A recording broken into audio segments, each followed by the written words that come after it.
Segundo Crônicas, capítulo 34, do verso 1 ao 3, nos diz assim: Tinha Josias 8 anos de idade quando começou a reinar, e reinou 31 anos em Jerusalém.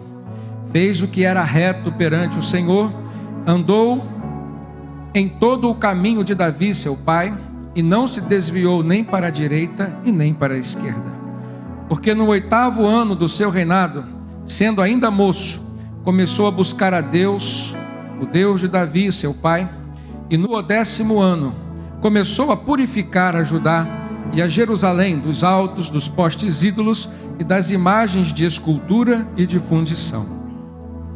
No 18º ano do seu reinado, havendo já purificado a terra e a casa, enviou a Safã, filho de Azalias, a Maecéias, governador da cidade, e a Joá, filho de Joacás, cronista, para repararem a casa do Senhor seu Deus.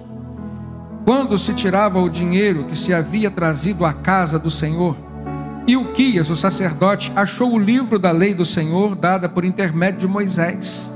E então disse Ilquias ao escrivão Safã: Achei o livro da lei na casa do Senhor. E então deu ordem o rei e todos os anciãos de Judá e de Jerusalém se ajuntarem.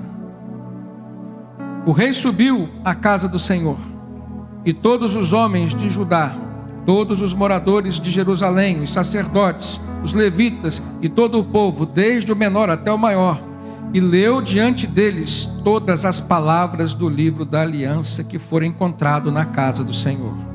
O rei se pôs no seu lugar e fez aliança ante o Senhor, para o seguirem, guardarem os seus estatutos de todo o coração e de toda a alma, cumprindo as palavras desta aliança que estavam escritas naquele livro.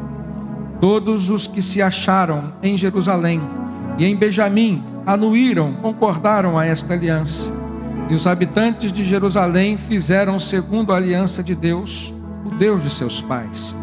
Josias tirou todas as abominações de todas as terras que eram dos filhos de Israel, e a todos quantos se acharam em Israel, os obrigou a que servissem ao Senhor, o seu Deus. Enquanto ele viveu, não se desviaram de seguir o Senhor, o Deus de seus pais. Queridos, a palavra de Deus sempre faz a diferença, e nós podemos perceber isso na vida do rei Josias. No Salmo 19, verso 7, diz que a lei do Senhor é perfeita e ela restaura a nossa alma. A lei do Senhor, ela age de forma poderosa no coração do ser humano. O profeta Jeremias já tinha dito isso. Jeremias capítulo 23, nós vemos ele dizer: Porventura a minha palavra não é como fogo, diz o Senhor, e como martelo que esmiuça a pedra? Nós vemos que ao longo da história de relacionamento com o seu povo, Deus sempre buscou pessoas que fizessem diferença. Jesus falou que nós deveríamos ser como o sal da terra e como a luz desse mundo, fazermos assim a diferença. No livro do profeta Ezequiel, no capítulo 22, verso 30, Deus fala por meio do profeta: Busquei entre eles um homem que tapasse o muro, que se colocasse na brecha perante mim, de forma a interceder a favor dessa terra, para que eu não a destruísse. E aí Deus lamenta: mas a ninguém eu achei. Então nós percebemos que a forma como Deus tratou o seu povo, a forma como Deus trata ainda hoje a nós, enquanto igreja do Senhor Jesus, que somos o povo de Deus, o Israel de Deus, é uma forma pela qual Ele busca pessoas que se relacionem com Ele por meio da palavra, em primeiro lugar. A palavra de Deus é poderosa. A palavra de Deus, quando absorvida por nós, ela causa transformação no nosso interior. E causando transformação no nosso interior, todo o nosso exterior será alcançado. Um pouco da história do rei Josias nos faz perceber que talvez aquele homem tivesse tudo contribuindo na sua vida para que ela desse errado. Josias, ainda novo, perdeu seu pai, o rei Amon. Um rei que só reinou durante 2 anos e que foi assassinado por um dos seus servos da sua casa. Tinha tudo para crescer um garoto traumatizado, revoltado, talvez sem compreender, porque a vida fez com que ele se tornasse órfão logo no início da sua caminhada. O seu pai Amon foi filho do rei Manassés, que as escrituras dizem que foi um dos piores reis de Judá. Um rei relapso com a palavra de Deus, com a lei de Deus, um rei que sacrificava criança a outros deuses, promovia o culto pagão dentro de Israel. E nem por isso Josias tomou o caminho do mal. Nem por isso Josias desistiu de ver uma obra de Deus sendo realizada na sua vida. Aos 8 anos de idade, órfão de pai, coube a ele então assumir o reinado de Judá. Mas diz o texto, logo no início, que ele não se desviou nem para a direita e nem para a esquerda daquilo que era um compromisso do seu pai Davi. Davi não foi o pai de Josias, mas na linhagem dos reis de Judá havia uma promessa de que os descendentes de Davi não saíssem do trono. Então, é uma forma que a Bíblia tem de dizer que Josias era da linhagem de Davi. E também de fazer referência, fazer alusão a um pacto entre Deus e Davi, de que Davi não deveria se desviar do caminho do Senhor, e por conta disso, a sua descendência continuaria no trono de Judá. Nós olhamos para a vida desse servo, que começou tão novo, e vemos que no início da sua vida, ele começou a promover mudanças. No 8º ano de seu reinado, então nós vemos aí Josias com 16 anos de idade, ele começou a buscar o Deus de Davi, diz o texto, ele se aprofundou no conhecimento de Deus, se aprofundou no seu relacionamento com Deus. No 12º ano do seu reinado, diz o texto que nós lemos, agora então com 20 anos de idade, ele começou a purificar a Judá. Ele detectou que havia coisas que estavam acontecendo que eram contra princípios de Deus. E ele então começou a destruir aquilo que constituía idolatria. Os altos, os postes ídolos, altos são os altares que eram oferecidos a outros deuses, a outras divindades. Ele começou a destruir as imagens de esculturas, imagens de fundição, diz o texto. Tudo aquilo que roubava a adoração, que deveria ser focada em Deus exclusivamente, Josias começou a abolir na nação de Judá. No 18º ano do seu reinado, agora então com 26 anos de idade, depois de haver purificado toda a terra e também a casa, diz o texto, que ele enviou Safã, que era o escrivão do rei, para que reparasse a casa do Senhor, o seu Deus. O que isso significa, irmãos? Josias percebeu que, pelo desleixo com que o seu pai, com que o seu avô tinham procedido para com as coisas de Deus, o templo do Senhor estava abandonado. O templo estava precisando de uma reforma, e de uma reforma não só física, estrutural, no que dizia respeito às suas paredes, ao seu piso, mas também de uma reforma estrutural no que dizia respeito à espiritualidade, ao culto. Pasmem os irmãos, mas o texto nos diz que havia dentro do templo consagrado a Deus, o templo de Deus construído por Salomão, havia cultos pagãos, havia ali prostitutas cultuais. A imoralidade tinha tomado conta não só do coração das pessoas envolvidas naquilo que deveria ser culto a Deus, como de toda a nação. Os sacerdotes que tinham a obrigação de ler a palavra de Deus 2 vezes por dia, segundo a lei de Moisés, não estavam fazendo. Aliás, as escrituras sagradas estavam perdidas dentro do templo. O texto nos diz que houve um momento em que o sumo sacerdote, chamado Ilquias, achou o livro da lei do Senhor, que tinha sido dado por intermédio de Moisés, está no verso 14. E quando ele achou, a notícia chegou ao rei. E Josias, mesmo sendo jovem, ele se interessou. Ele que já buscava ao Senhor, ele tinha agora uma referência escrita e registrada daquilo que Deus já havia revelado ao seu povo, aos seus antepassados. Então o seu coração se aplicou, se voltou a ouvir a palavra de Deus. E quando ele ouviu a palavra de Deus, a sua vida foi totalmente transformada. Aquilo que antes o movia a tomar uma posição de alguém que já norteava a sua vida, tentando se permanecer no caminho de Deus, cultivando as coisas de Deus, e muitas delas de forma ouvida pelas pessoas, muitas delas de forma movida pelo seu próprio sentimento, porque nós temos o discernimento. Para identificarmos algo que tem se levantado como idolatria na nossa vida, não é necessário nós termos contato com a Escritura Sagrada. Idolatria é tudo aquilo que nos desvia da pessoa de Deus. E Josias, mesmo sem ter contato com as Escrituras, ele tinha esse discernimento. Ele tinha detectado essas falhas, não só dentro da sua casa, como também na sua nação. E agora, em contato com as Escrituras Sagradas, ele começa a ter um discernimento muito maior. Ele começa a ter clareza, ele começa a ter conhecimento. E o conhecimento de Deus e das coisas de Deus fazem muita diferença na nossa vida. Josias então promove um avivamento maravilhoso. Ele renova a sua aliança com Deus. Então, o que nós percebemos que estava acontecendo em Judá? O povo perdido em seus pecados,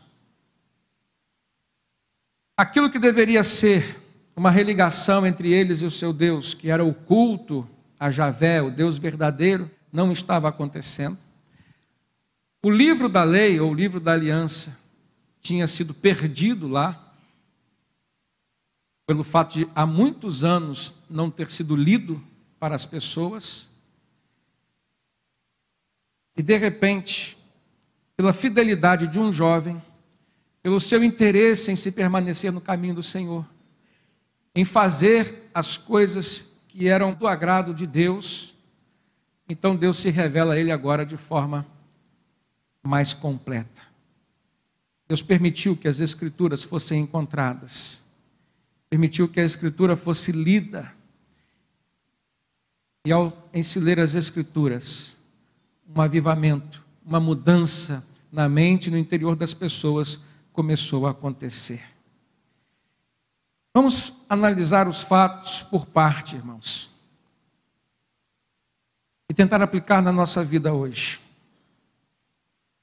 Quando Josias percebeu que o templo estava completamente abandonado, e promoveu então uma renovação, uma reconstrução, uma reforma, nós podemos aplicar isso na nossa vida hoje, uma vez que a própria palavra de Deus nos diz que nós somos o templo do Espírito Santo. O apóstolo Pedro diz que, como pedras vivas, nós somos edificados enquanto uma casa espiritual, para exercermos um sacerdócio santo, puro, perfeito e agradável a Deus, por meio agora de Jesus Cristo. Se nós queremos provar de um aprofundamento no nosso relacionamento com Deus, que vai trazer um avivamento, uma mudança, que vai trazer, na verdade, a plenitude daquilo que é de Deus para nós, nós precisamos, irmãos, cuidar da nossa vida espiritual. Avaliar aquilo que é a estrutura, avaliar aquilo que está no fundamento, aquilo que é alicerce da nossa fé. Isso vai acontecer quando nós, de fato, nos lançarmos ao conhecimento de Deus. E não há como nós conhecermos a Deus se nós estivermos distantes da sua palavra. Nós conhecemos a Deus por intermédio de experiências que Ele nos concede. Conhecemos a magnitude do seu poder. Conhecemos, por exemplo, o seu amor por nós. Nós sentimos o carinho de Deus. Há pessoas que passam por experiências, às vezes, tão doloridas na vida. Às vezes na sua enfermidade, enfermidade do físico, enfermidade da alma. Às vezes por conta de crises, por conta de desordens no campo familiar também. E elas têm experimentado o amor de Deus no momento da reconciliação, no momento da mudança. Mas fica um conhecimento do amor muito empírico, muito experimental. E quando nós olhamos e nos voltamos para a palavra de Deus, nós começamos a conhecer o amor de Deus nos detalhes que muitas vezes são pertinentes à nossa vida. E isso aconteceu na vida de Josias. E através da vida de Josias, alcançou a vida das outras pessoas. Isso pode acontecer na vida da sua família. Muitas vezes nós estamos sofrendo por problemas familiares, às vezes não da nossa família em si, mas da família de alguém a quem nós amamos, com quem nós nos relacionamos, com quem nós nos importamos. E essa palavra vem a nós hoje para nos fazer enxergar. É necessário fazer uma reforma das estruturas familiares. E quem assume o papel de querer realmente uma mudança, essa pessoa precisa se aplicar a um relacionamento mais profundo com Deus. E não existe relacionamento profundo com Deus sem a palavra do Senhor. Josias tinha experimentado por parte, em parte, mas agora diante da palavra de Deus, ele estava experimentando algo mais completo. E algo que alcançou a sua família. É assim, irmãos, que acontece conosco. Muitas vezes nós somos o ponto de partida do mover de Deus dentro da nossa casa, dentro da nossa nação. Quando o profeta Joel profetizou em nome de Deus acerca do derramamento do Espírito Santo, e que veio a acontecer lá na festa de Pentecostes, né, depois dos discípulos estarem aguardando em Jerusalém, orando, até que do alto eles fossem revestidos do poder do Espírito Santo, e a promessa se cumpriu. Joel tinha dito: e há de ser que depois derramarei o meu espírito sobre toda a carne, sobre todo o corpo, sobre todas as pessoas. Os vossos filhos e vossas filhas profetizarão, os vossos velhos terão sonhos, os vossos jovens terão visões. Essa foi a promessa de Deus declarada por meio do profeta Joel. Promessa essa que aconteceu no momento em que o Espírito Santo selou o início de uma igreja chamada igreja cristã, de pessoas que estavam ali determinadas a ter uma vida transformada, renovada em suas estruturas. O mover de Deus era tão grande que as famílias eram totalmente transformadas. Havia comunhão com a palavra, havia comunhão entre os cristãos, havia oração diária, havia perseverança na doutrina dos apóstolos. Está registrado isso em Atos capítulo 2, a partir do verso 40. Por que havia transformação, havia mudança? Porque havia comunhão. E por que havia comunhão? Porque havia interesse. Interesse. O avivamento verdadeiro e pleno só vai acontecer quando houver interesse, quando houver busca, quando de fato você se esforçar para que o seu interior mude a partir de um mover do Espírito Santo, porque a promessa já se cumpriu, o Espírito Santo já foi derramado. Se você já aceitou Jesus, o Espírito Santo foi derramado sobre a sua vida. Você pode profetizar em nome de Deus as coisas de Deus. Você pode ter visão espiritual mesmo sendo jovem. Você pode ter sonhos mesmo sendo um ancião. Porque isso é obra do Espírito Santo em você. Você pode encarar a vida e os desafios que essa vida te traz de uma forma diferente, como alguém que pode vencer, se estiver fundamentado nos alicerces da palavra e de uma fé num Cristo restaurador, num Cristo transformador, num Cristo vencedor. Amém, irmãos? Josias tinha essa fé, Josias tinha essa vontade. E a coisa aconteceu. Ter fé, irmãos, é trazer à existência as coisas que ainda não existem. É crer no impossível. É ver o invisível. É tocar no intangível.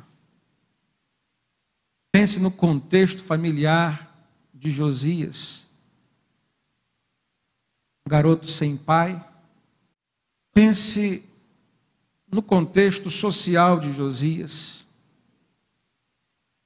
Sua infância foi roubada dele, porque novo ele ainda já começou a responder pelo reinado de Judá. E sabe o que salvou Josias? A fé, a esperança e a vontade de ver acontecer nele o que era vontade e plano de Deus. Nós precisamos ser como Josias, irmãos. Mesmo nas dificuldades que nós enfrentamos hoje, que podem ser diferentes, mesmo nos contextos familiares que nós nos encontramos hoje, que podem ser diferentes. Mas no reino espiritual as lutas são sempre as mesmas. Nosso inimigo é sempre o mesmo. As mesmas batalhas espirituais que nós enfrentamos hoje, Josias enfrentou no seu tempo. Mas há algo que consola o nosso coração. O mesmo Deus que lutou por Josias lá, é o Deus que luta por nós hoje ainda. E essa esperança é o que deve mover o nosso coração. Josias, então, demonstra ser um homem segundo o coração de Deus. Essa é uma das respostas, por que ele foi escolhido, por que a coisa aconteceu com ele. Ele foi um homem segundo o coração de Deus. Quem recebeu esse título de ser uma pessoa segundo o coração de Deus na Bíblia? Davi. A gente olha para Davi e a gente vê que ele não foi um homem imune ao pecado. O pecado chegou na vida de Davi, bateu na porta do seu coração. Ele permitiu que o pecado entrasse ali. Mas por que a Bíblia diz que ele era um homem segundo o coração de Deus? Em primeiro lugar, porque ele nunca deixou de crer na existência do seu Deus. E mesmo vendo pessoas no reinado de Israel tentando adorar outros deuses, Davi foi alguém que levantou a bandeira do Deus único, do Deus verdadeiro, do Deus que salva o pecador. E por experiência própria, ele conheceu um Deus que perdoava o pecador. Ele conheceu e experimentou o amor de Deus por meio do perdão dos seus pecados. Matou, adulterou, mas nunca negou a existência de Deus, nunca negou o seu amor para com Deus. Sempre foi alguém que, mesmo em meio ao seu pecado, ele abandonava o pecado e voltava-se para Deus. Josias também foi agora um jovem, segundo o coração de Deus. Eu quero dizer para você, jovem, talvez você adolescente, não permita que o mundo venha roubar os seus sonhos. Não permita que a tua falta de fé venha roubar a sua visão espiritual das coisas e das pessoas e das circunstâncias. Você pode ser um jovem segundo o coração de Deus, você pode ser um adolescente segundo o coração de Deus, trazendo à existência na sua vida a pessoa de Deus e buscando a revelação de Deus sobre tudo isso que você está passando. E mesmo que você venha experimentar alguma derrota por conta de algum pecado que você permitiu entrar na sua vida, tendo um coração segundo o coração de Deus, você poderá experimentar o perdão do Senhor. O perdão do Senhor. E mediante o perdão você pode experimentar a reconciliação com seu Deus. Não há nada tão maravilhoso do que uma vida reconciliada com Deus, não é? A gente caminha de forma leve.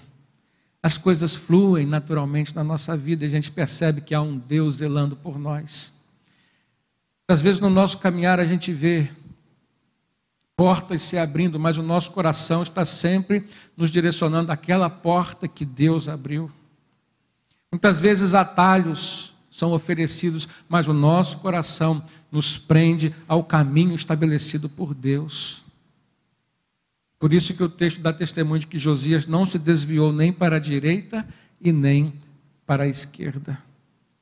Ele focou a sua vida naquilo que era a direção de Deus. As crianças, desde o tempo de Moisés, aprendiam a declarar algo que era conhecido como Shema, ou Shema. Lá em Deuteronômio, capítulo 6, verso 4, nós lemos o que é esse Shema. É simplesmente uma oração que dizia assim: ouve, ó Israel, o Senhor nosso Deus é o único Senhor. Amarás, pois, o Senhor teu Deus de todo o teu coração, de toda a tua alma e de todo o teu entendimento e poder. Imagina o que isso pode causar no coração de uma criança.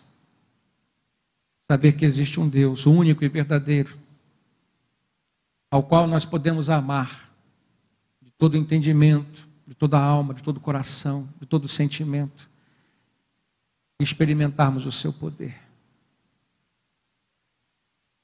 Foi essa oração que motivou Josias a buscar o Senhor. e depois se aprofundar no seu conhecimento. Nós já conhecemos Deus, irmãos.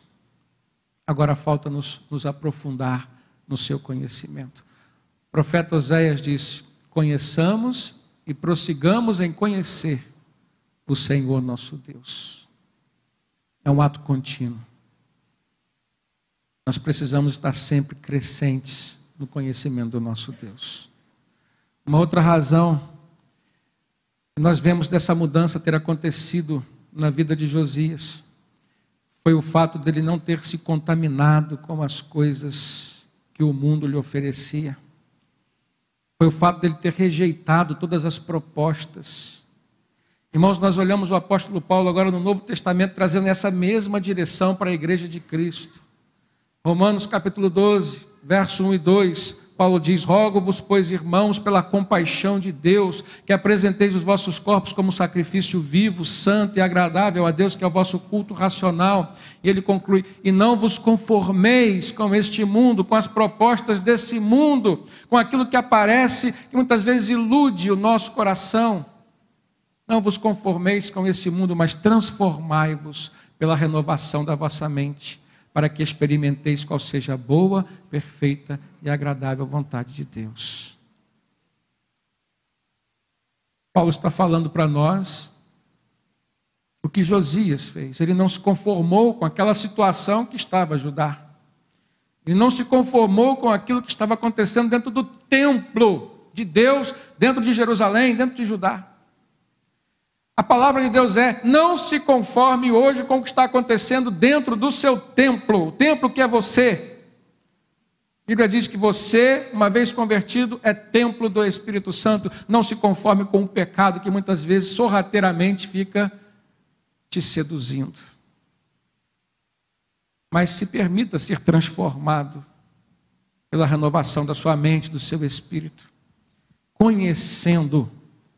E aí, conhecendo, leia-se pela palavra, conhecendo qual é a boa, perfeita e agradável vontade de Deus para você. Se nós olharmos o que o apóstolo Paulo também escreveu aos Filipenses, capítulo 2, verso 13, acerca da sua responsabilidade de serem luzeiros, serem faróis desse mundo aqui. Até porque Jesus já tinha dito da nossa responsabilidade de sermos luz desse mundo. Paulo disse aos Filipenses capítulo 2, porque Deus é o que opera em vós tanto querer como realizar, segundo a sua boa vontade.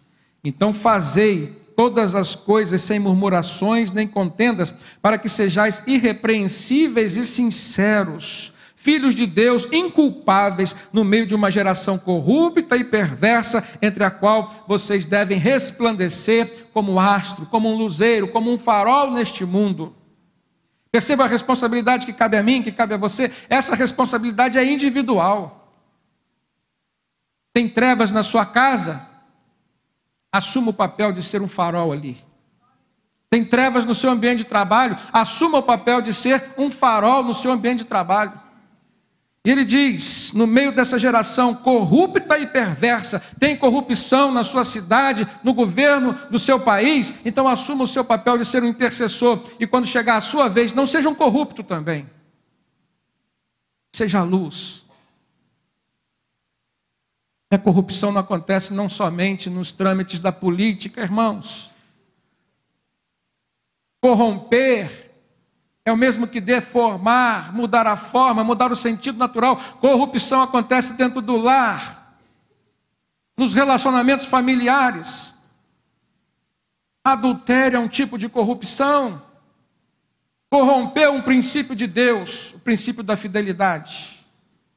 Mentira é um tipo de corrupção.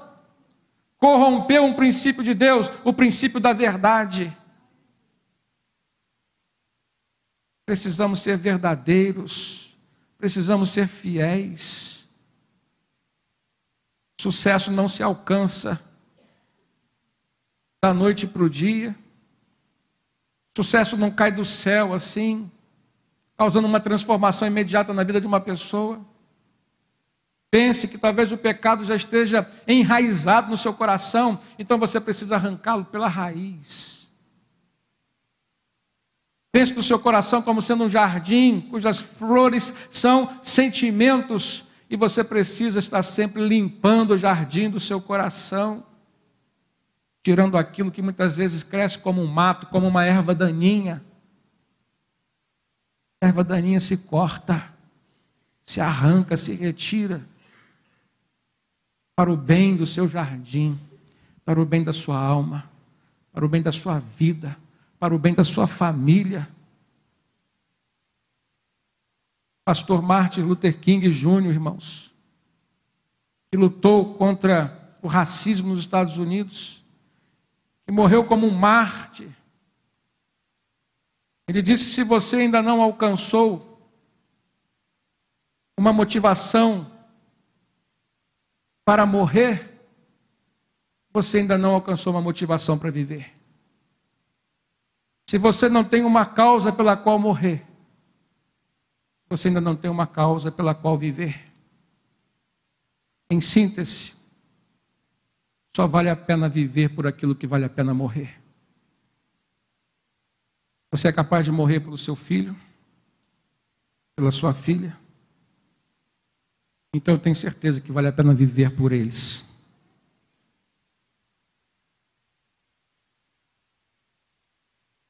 Quando a palavra de Deus nos fala viver, só existe um parâmetro de vida na palavra de Deus, que se chama Jesus Cristo. Eu sou o caminho, a verdade e a vida. Ninguém vem ao Pai a não ser por mim. Jesus disse: o ladrão vem para matar, roubar e destruir, mas eu vim para trazer vida, e vida com abundância. Eu creio que Josias pagou o preço ao seu tempo, a sua oposição de pessoas e oposição espiritual, mas ele foi um vencedor. A revolta, o trauma não tomou conta do seu coração. Por quê? Porque havia fé, havia esperança. Um Deus que ele conhecia e que, quando a palavra foi lida para ele, foi um Deus a quem ele se aprofundou, em quem ele se aprofundou no conhecimento. E por conta disso, permaneceu firme até o final. Josias teve um grande período de reinado e foi feliz na missão que Deus deu a ele. Salmo 119, verso 9 diz: como o jovem pode conservar puro o seu caminho? O próprio salmista diz: observando-o conforme os teus estatutos, os estatutos de Deus. No Salmo 119, verso 105 diz: lâmpada para os meus pés é a tua palavra e luz para os meus caminhos.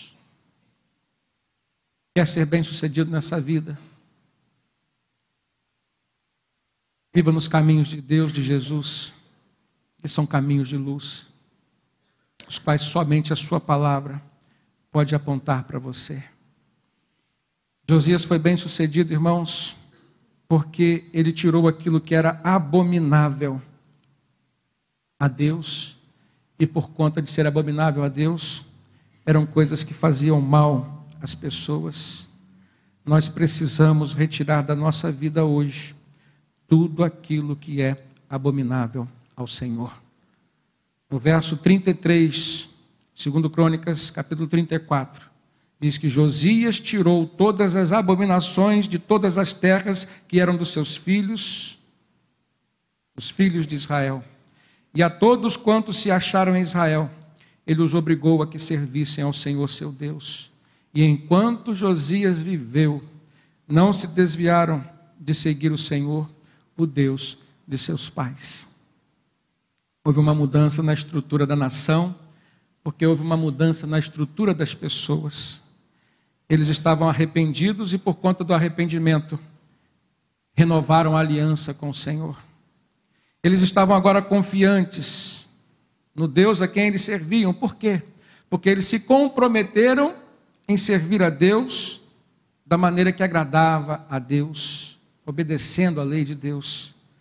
Eles estavam conscientes daquilo que era padrão de Deus para a vida dos seus filhos. Então eles promoveram uma reforma no templo, no culto, houve uma restauração da comunhão com Deus, houve uma reestruturação na vida espiritual das pessoas. Nós precisamos buscar esta reestruturação hoje. Nós precisamos abominar da nossa vida, extirpar da nossa vida, relegar da nossa vida aquilo que não agrada ao Senhor. E assim nós permaneceremos no caminho de Deus, no caminho de luz. E assim nós desfrutaremos da segurança do nosso Senhor. E quando desfrutamos da segurança do nosso Deus, irmãos, nós podemos confiar na vitória que só Ele pode nos dar. Na carta aos Efésios, no capítulo 5, eu quero encerrar com esta palavra. É o apóstolo Paulo quem diz aos cristãos da cidade de Éfeso: sede, pois, imitadores de Deus como filhos amados, andai em amor, como também Cristo nos amou e se entregou a si mesmo por nós, como uma oferta e sacrifício a Deus em aroma suave. No verso 5 ele diz: sabei, pois, isto: nenhum incontinente ou impuro ou avarento, que é idólatra, tem herança no reino de Cristo e de Deus. Ninguém vos engane com palavras vãs, porque sobre estas coisas vem a ira de Deus, vem sobre a desobediência ao Senhor. Portanto, não sejais participantes com eles, diz o apóstolo Paulo, pois outrora vocês eram trevas, porém agora vocês são luz no Senhor, e por serem luz no Senhor, vocês precisam, como diz o apóstolo Paulo, andar como filhos da luz. Esse é o nosso compromisso, irmãos, para que a luz de Jesus, que a segurança de que o poder de Deus estará sobre nós e a favor de nós, para que tudo isso seja uma realidade, então nós precisamos zelar pela qualidade da nossa vida espiritual. Retirarmos de nós tudo aquilo que é abominável ao Senhor. O apóstolo Paulo, logo no capítulo seguinte, capítulo 6, ele diz que a nossa luta não é contra a carne nem contra o sangue, mas sim contra as forças espirituais. Então ele vem dizer: não vos embriagueis com o vinho, no qual há dissolução, mas enchei-vos do Espírito Santo, e o vosso comportamento seja falar com salmos, entoar louvores de coração ao Senhor, com hinos e cânticos espirituais. Paulo vem falar sobre a armadura espiritual do cristão, e aí ele diz que nós devemos nos revestir com essas armaduras: a oração, a fé, a preparação do Evangelho, para que nós possamos resistir aos dardos inflamados do maligno, a nossa luta espiritual. Josias enfrentou essa luta também, e ele venceu. Venceu porque permitiu que a palavra transformasse a sua mente, renovasse o seu espírito e alcançasse o seu exterior. Finalizando, a Bíblia nos diz: resisti ao diabo e ele fugirá de vós. A nossa luta é contra um derrotado, irmãos.